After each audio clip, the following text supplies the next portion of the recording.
Hello students, this is me Anushka Shukla and I welcome to you all in this YouTube channel. So in last lecture we have completed coordinate geometry and in this video we are moving on to the next chapter which is linear equation in two variable. In last classes you have learned about the chapter linear equation in one variable, so it is going to be very easy to understand for you. अगर आपने उसे अच्छे से पढ़ा है तो आपको ये समझ में आने वाला है। इस वीडियो को स्टार्ट करते हैं। तो लीनियर इक्वेशन टू वेरिएबल होता क्या है, चलिए समझते हैं। लास्ट क्लासेस में जैसा कि मैंने आपको बताया, आपने पढ़ रखा होगा linear equation in one variable. One variable two variable होते क्या है समझते हैं। वन वेरिएबल का मतलब है कि आपके पास जो इक्वेशन होगा उसमें आपको सिर्फ और सिर्फ एक वेरिएबल ही यहाँ पे गिवन होगा। जैसे मान लेते हैं एक्स होगा या फिर कोई भी एक variable X Y Z A B C कुछ भी लेकर के हम चलते हैं यहाँ पे, तो वहां पे सिर्फ हमारे पास इक्वेशन में एक ही वेरिएबल गिवन होता है। कहाँ पे? लीनियर इक्वेशन वन वेरिएबल वाले चैप्टर में। But in this chapter we will study two variable, X Y कुछ भी आप मान के चलते हैं, वाई जेड एक्स जेड कुछ भी लेके आप चल सकते हैं। तो linear equation in one variable हमारा किस तरीके से होता था पहले उसे देखते हैं। Linear equation in one variable हमारे पास होता था जैसे X plus 5 is equals to 0। ये इक्वेशन हमारे पास है। ये किस तरीके की है? Linear equation one variable. Equation भी आपको ध्यान में रखनी है कैसी है, लीनियर है। ठीक है, लीनियर का मतलब जिसका पावर 1 हो, जिसमें वेरिएबल का पावर 1 हो। और मान के चलते हैं कि y minus 5 is equals to 0, ये भी होता था। z plus 7 is equals to 0, y is equals to 9, 8 is equals to z। इस तरीके से करके जो हमारे पास इक्वेशंस आती थी उन्हें हम क्या बोलते थे कि लीनियर इक्वेशन वन वेरिएबल की इक्वेशंस हैं। अब linear equation in two variable किस तरीके से फॉर्म हुआ इसे हम पहले समझते हैं। देखिए, मान लेते हैं कि हमारे पास एक बास्केट है। एक हमारे पास क्या है? बास्केट। अब इस बास्केट में क्या रखे हुए हैं? आम रखे हुए हैं। ठीक है, आम रखे हुए हैं इस बास्केट में। तो टोटल कितने आम हैं इसमें? टोटल हमारे पास 20 मैंगोज यहाँ पे गिवन है, जिसमें से अब आपने कितने खाए? मान लेते हैं कि आपने x आम खाए और आपकी बहन है उसने कितने आम खाए? उसने y आम खाए। और टोकरी का आम जो था क्या था? वो फिनिश हो गया, मतलब टोकरी में एक भी आम नहीं बचे हैं यहाँ पे। तो अगर एक भी आम नहीं बचे मतलब आपने 20 जितने आम थे आपने वो सारे के सारे आम खा लिए। मतलब अगर आपने x खाए और आपकी बहन ने y खाए, वो पूरा खाने के बाद कितना इक्वल आएगा? वो इक्वल आएगा 20 के। मतलब हमें ये तो नहीं पता कि आपने कितने खाए या फिर आपकी बहन ने कितने खाए, लेकिन अगर हमें ये पता है कि यहाँ पे 20 आम थे तो इसका मतलब आप दोनों ने मिल करके पूरे 20 आम खत्म कर दिए। मतलब आपने कुछ भी खाए, ये नहीं हमें पता कि कितने खाए आप, लेकिन आपने और आपकी बहन ने कितने आम खाए? पूरे 20 आम खाए। तो इस तरीके से linear equation in two variable का फॉर्मेशन हमें देखने को मिलता है। तो चलिए समझते हैं इसकी प्रॉपर डेफिनेशन को कि linear equation in two variable की प्रॉपर डेफिनेशन होती क्या है। तो इसकी डेफिनेशन क्या होगी? The equation of the form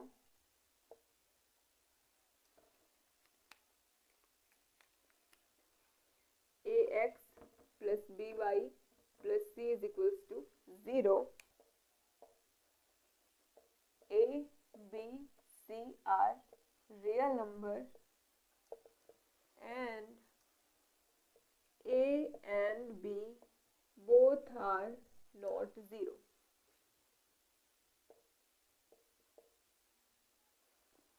तो अगर हमारे पास कोई भी equation, then this type of equation is known as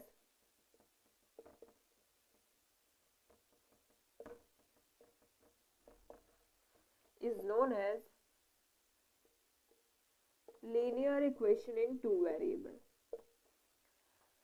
तो हमारे पास किस टाइप का इक्वेशन? अगर हमारे पास इक्वेशन की फॉर्म कैसी है? ax plus B Y plus C is equal to 0, जहाँ पे a b c हमारे रियल नंबर होने चाहिए और a और b दोनों के दोनों 0 नहीं होने चाहिए। तो इस टाइप की जो इक्वेशन होती है उसे हम linear equation in two variable कहते हैं। अब आपकी बुक में कुछ एग्जांपल्स गिवन है जिन्हें आपको देख के बताना कि क्या वो linear equation in two variable के फॉर्म में है या नहीं। तो चलिए हम उन एग्जांपल्स को यहाँ बोर्ड पे नोट डाउन करते हैं। यहाँ पे हमारे पास गिवन है write each equation in form of ax plus B Y plus C is equal to 0 and find a b c। यहाँ पे जितने भी इक्वेशंस हमारे सामने गिवन है इसमें हमें क्या करना है? इन सभी को किस फॉर्म में लिखना है? ax plus B Y plus C is equal to 0 के फॉर्म में, और हमें a और a b c की वैल्यू को भी फाइंड आउट करना है। तो सबसे पहले अगर हम इस इक्वेशन को फॉर्म में लिखें x plus B Y plus C के फॉर्म में, तो किस तरीके से आएगा, ये आएगा 2x प्लस 3y। अब देखिए c को हमें इधर लेके आना है, तो ये क्या हो जाएगा, माइनस 4.37 इज इक्वल्स टू 0। ये हमारे किस फॉर्म में आ गया, ax plus B Y plus C के फॉर्म में आ गया। किस फॉर्म में, ax plus B Y plus C is equals to 0 के फॉर्म में आ गया। अब यहाँ से अगर हम वैल्यू निकालें किसकी, ए बी सी की, तो वैल्यू हमें क्या देखने को मिलेगी, जो वैल्यू हमें देखने को मिलेगी वो हो जाएगा a इज इक्वल्स टू 2, देखिए यहाँ से a is equals to 2, b is equals to हमारे पास क्या देखने को मिल रहा है 3, और c is equals to minus 4.37। अब माइनस यहाँ पे क्यों लगाया वो भी मैं आपको दिखाती हूँ। देखिए यहाँ पे अगर हम इसको लिखें, प्लस लगाते हैं प्लस, ठीक है, फिर हमें इसको इधर लेके आ रहे तो माइनस साइन ऑब्वियस सी बात है आएगी, तो माइनस 4.37 इज इक्वल्स टू 0। अब देखिए इसको हम इस फॉर्म में लिख सकते हैं, क्यों लिख सकते हैं, क्योंकि माइनस प्लस का जो प्रोडक्ट होगा वो माइनस ही हमें देखने को मिलेगा, तो प्लस माइनस माइनस हो जाएगा, इस वजह से यहाँ पे हमने प्लस किया और in the bracket minus 4.37 is equals to 0 किया। तो अब कंपेयर करने पे हम देखेंगे तो b की वैल्यू सीधा सीधा 3 देखने को मिल रही है, a की वैल्यू 2 और c की वैल्यू माइनस 4.37 देखने को मिल रही है। तो इसको हमने इस फॉर्म में कर दिया और abc की वैल्यू को निकाल लिया। अब दूसरे वाले की बारी आती है, दूसरे वाले को निकालना है, कैसे करेंगे, वही सेम प्रोसीजर यहाँ पे भी अप्लाई करेंगे। तो x minus 4 minus under root 3y is equals to 0। अब 3y को इधर लेके आते हैं, जैसा यहाँ पे लिखा उसी फॉर्म में करते हैं, तो ये हो जाएगा x minus root 3y minus 4 is equals to 0। अब ये भी हमारा किस फॉर्म में आ गया, ये भी आ गया ax plus B Y plus C is equals to 0।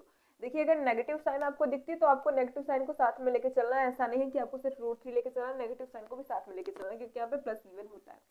अब यहाँ से हम निकालेंगे ए बी सी की वैल्यू, तो ए की वैल्यू क्या हो जाएगी, यहाँ से देखिए इसको हम 1 इंटू एक्स लिख सकते हैं, क्योंकि 1 में किसी भी चीज का प्रोडक्ट करेंगे तो उसकी वैल्यू पे डिफरेंस नहीं आएगा। तो एक्स की वैल्यू, ए की वैल्यू क्या हो जाएगी यहाँ पे 1, बी की वैल्यू देखिए वही चीज यहाँ पे भी करेंगे, प्लस माइनस करके, प्लस इस तरीके से किया, प्लस ब्रैकेट के अंदर माइनस कर दिया, तो b की वैल्यू कितनी हो जाएगी, माइनस रूट 3, और c की वैल्यू अगेन माइनस 4 हो जाएगी। तो यहाँ से भी a b c की वैल्यू हमें देखने को मिल गई। यहाँ पे देखते हैं क्या होगा, 5x माइनस 3y, इसको इधर लेके आते हैं तो क्या हो जाएगा, माइनस 4 इज इक्वल्स टू 0, इस फॉर्म में आ गया। Again ax plus B Y plus C करेंगे, तो a की वैल्यू यहाँ से क्या देखने को मिली 5, b की वैल्यू माइनस 3, c की वैल्यू माइनस 4 हमें यहाँ पे देखने को मिली।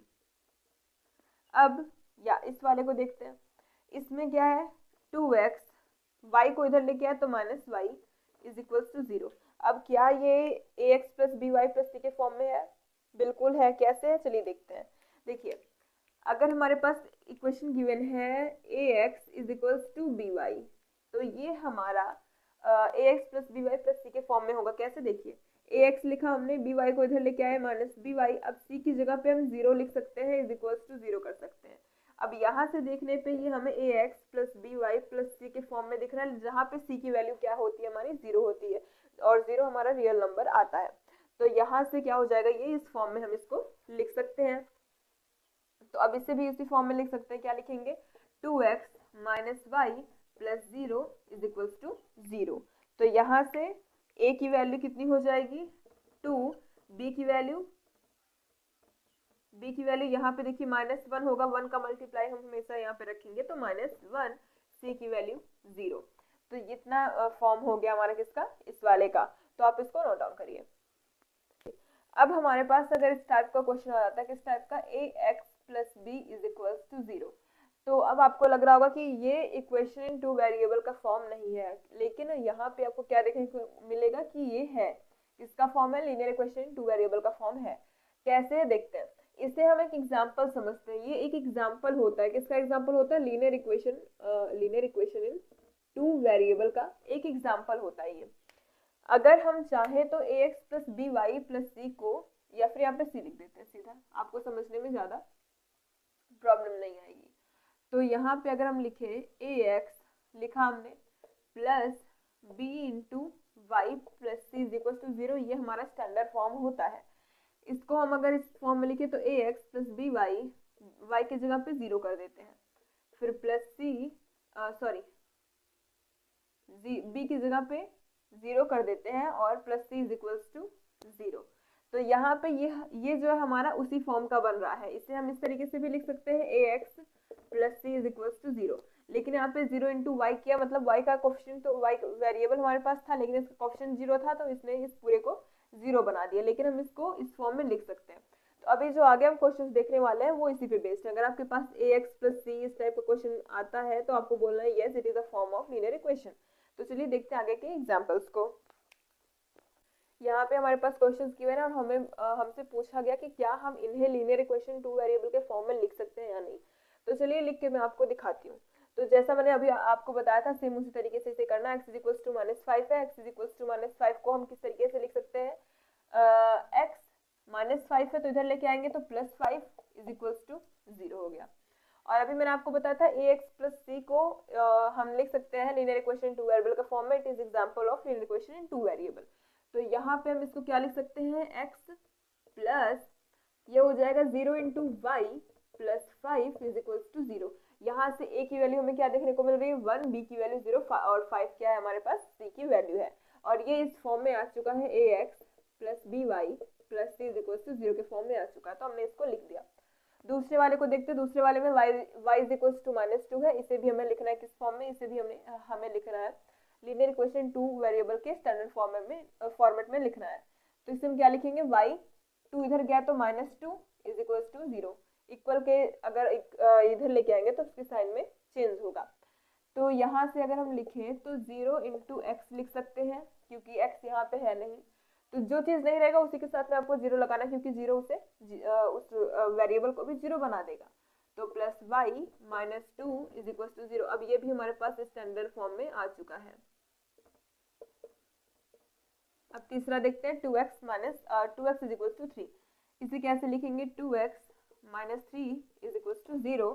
तो अब क्या हो जाएगा, यहाँ से 2x प्लस 0 इंटू वाई लिख सकते हैं -3 इज इक्वल टू 0।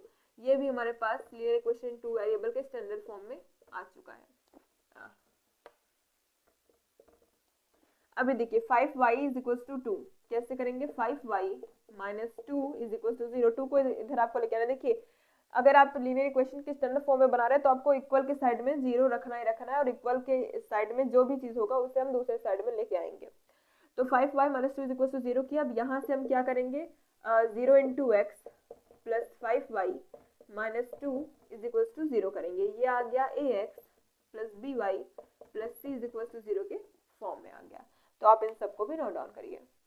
हम एक्सरसाइज 4.1 के पहले क्वेश्चन पे आते हैं, जो क्या गिवन है, cost of a notebook is twice the cost of a pen.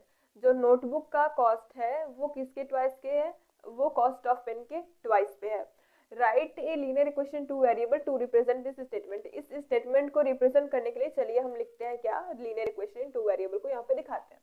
तो सबसे पहले हमारे पास जो गिवन है हम मानते हैं let the cost of notebook be x। हम मानते हैं कि जो नोटबुक का जो कॉस्ट है वो x है, and the cost of pen be y। तो चलिए हम इसको एक एग्जांपल के थ्रू समझते हैं। मान लेते हैं कि 10 रुपए की हमारी कितनी है नोटबुक, हमें 10 रुपए में मिलती है और 5 रुपए में हमें क्या मिलता है, पेन मिलता है। तो यहाँ पे बोला क्या गया कि जो कॉस्ट है नोटबुक की वो ट्वाइस है किसके, पेन के। पेन हमारा 5 का मिल रहा है और नोटबुक हमारी 10 की। अगर हम मान लेते हैं ये 10 का मिलेगा तो ये कितने का मिलेगा, 20 का। मतलब ये जितने का मिल रहा है उससे दुगने दाम का हमें क्या मिल रहा है, नोटबुक मिल रही है। अगर ये हमें 30 का मिल रहा है तो ये हमें 60 का मिलेगा, ठीक है, उसके दुगने दाम पे हमें ये मिलेगा। तो हम वही मान के चले हैं कि ये अगर 5 का मिल रहा है तो ये 10 का मिलेगा। इसी हिसाब से जो हमारे पास स्टेटमेंट यहाँ पे गिवन है उस तरीके से। तो अगर इन दोनों को हमें इक्वल करना हुआ, 10 और 5 को इक्वल करना हुआ, तो हम क्या करेंगे, इसमें 2 से मल्टीप्लाई करेंगे। किसमें करेंगे, जो कम है। ये बात आपको हमेशा ध्यान में रख के चलनी है, उसमें मल्टीप्लाई करेंगे जो कम है। ऐसा नहीं है कि ये ट्वाइस है तो आपको अगर आप इसका आंसर लिख रहे हैं तो आपको इसी में मल्टीप्लाई कर देना है 2 का, इसमें नहीं करना है। जो आपका कम होता है उसमें हमें 2 का मल्टीप्लाई करना होगा, या फिर थ्राइस है तो 3 का। जिस तरीके से रहेगा उसी तरीके से। तो इन दोनों को आपस में इक्वल करने के लिए मुझे किस में मल्टीप्लाई करना पड़ा 2 का, जो कम था। इसी तरीके से x है हमारा नोटबुक का कॉस्ट और y है हमारा किसका कॉस्ट, पेन का। यहाँ पे गिवन क्या है, x जो है वो ट्वाइस है, किसका ट्वाइस है, y का ट्वाइस है, मतलब x की वैल्यू ट्वाइस है किसके, y के। तो अगर हम इसमें 2 से डिवाइड करें या फिर इसमें 2 से मल्टीप्लाई करें तब जाके ये दोनों आपस में इक्वल होंगे, नहीं तो हम इन्हें इक्वल नहीं लिख सकते। यहाँ पे अगर हम सीधा 10 लिखे और 5 लिखे तो इन्हें आपस में इक्वल तब तक नहीं लिखेंगे जब तक यहाँ पे हम 2 से मल्टीप्लाई नहीं करेंगे। तो वही चीज जब यहाँ पे हमने 2 से मल्टीप्लाई किया तो हम इसे क्या करेंगे, इक्वल लिखेंगे, क्योंकि ट्वाइस कौन है, x है, तो मतलब ये ज्यादा है, तो इसके इक्वल लाने के लिए इसमें हमें कुछ ना कुछ ऐड करना पड़ेगा या फिर मल्टीप्लाई करना पड़ेगा। तो x is equals to y cross 2 हो गया, तो x is equals to 2y हो गया यहाँ से। अब अगर हमें इसे लीनियर इक्वेशन इन 2 वेरिएबल के फॉर्म में लाना है तो 2y को इधर लिखेंगे x minus 2y plus 0 is equals to 0। ये हमारा लीनियर इक्वेशन 2 वेरिएबल के फॉर्म में आ गया। ax plus by plus c is equals to 0। तो आप इसको नोट डाउन करिए। सारे क्वेश्चंस गिवन है जहाँ पे हमें a b c की वैल्यू को फाइंड आउट करना है। तो एग्जांपल्स मैंने आपको बता दिया था, उसी पे बेस सारे के सारे क्वेश्चंस हैं। ये 2 मैंने यहाँ पे लिख रखे, चलिए इसमें बताते हैं कि इसमें a b c की वैल्यू क्या है। तो सबसे पहले इसे हम किस फॉर्म में करेंगे, ax plus by plus c is equals to 0। तो यहाँ से कंपेयर करने पे ये ऑलरेडी इस फॉर्म में है, तो यहाँ से कंपेयर करने पे हमें क्या देखने को मिलेगा, अगर यहाँ पे 1 का प्रोडक्ट करें तो a की वैल्यू कितनी हो जाएगी 1, b की वैल्यू, देखिए नेगेटिव को हमेशा साथ में लेके चलना है, यहाँ पे हम इसे लिख देंगे 1/5, ठीक है। तो b की वैल्यू -1/5, c की वैल्यू -10, हो गया काम यहाँ पे खत्म। y/5 को हम 1/5 इंटू वाई इस तरीके से लिख सकते हैं। अब इसे हमें लिखना है तो 2x प्लस 3y माइनस 9.35 पे बार है इज इक्वल्स टू 0। अब यहाँ पे अगर हम इसे कंपेयर करें ax plus by plus c is equals to 0, तो a की वैल्यू कितनी हो जाएगी 2, b की वैल्यू 3, c की वैल्यू माइनस 9.35 बार। तो आप इनको भी नोट डाउन करिए। तो स्टूडेंट्स आज की वीडियो में बस इतना ही, मिलते हैं आपसे नेक्स्ट वीडियो में। और नेक्स्ट वीडियो में हम लीनियर इक्वेशन 2 वेरिएबल के सॉल्यूशन को समझेंगे, किस तरीके से हम सॉल्यूशन को फाइंड आउट करते हैं। तो अगर आपको ये वीडियो अच्छी लगती है तो लाइक करिएगा, अपने फ्रेंड ग्रुप में शेयर करना मत भूलिएगा, subscribe for more videos also. Thanks for watching.